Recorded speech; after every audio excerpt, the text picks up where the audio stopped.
முதலமைச்சர் அன்னைக்கு சொன்னாரு, இங்க முகமூடி யாரும் செல்ல வேண்டிய அவசியம் இல்லை, அனைவருக்கும் ஒரு வெளிப்படையான ஆட்சிதான் செய்வோம் என்று.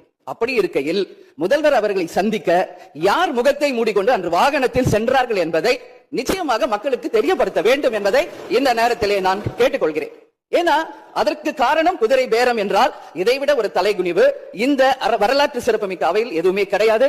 நிச்சயம் முதல்வர் அதற்கு பதில் சொல்வார் என்று நான் எதிர்பார்க்கிறேன்.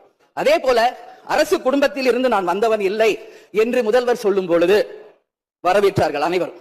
ஆனால் இன்றைக்கு அவருடைய ராஜகுருவாக இருப்பவரை மிஸ்டர் ரத்தன் பண்டிட் என்பவரை அரசியல் சிறப்பு அதிகாரியாக அரசு வேலையில் அமர்த்தியதை ஒட்டுமொத்த தமிழக மக்கள் சார்பாக வன்மையாக இந்த வரலாற்று சிறப்பு மிக்க அவையில் நான் அதை குறிப்பிட கடமைப்பட்டிருக்கிறேன். அப்படி உங்களுக்கு ராஜகுருவா இருந்தா உங்க பர்சனலா அவரை வச்சுக்கணும். பட் அவரை அரசு உயர் பதவியிலே கொண்டு வந்து இளைஞர்களை நம்பி மக்கள் வாக்களிச்சிருக்காங்க.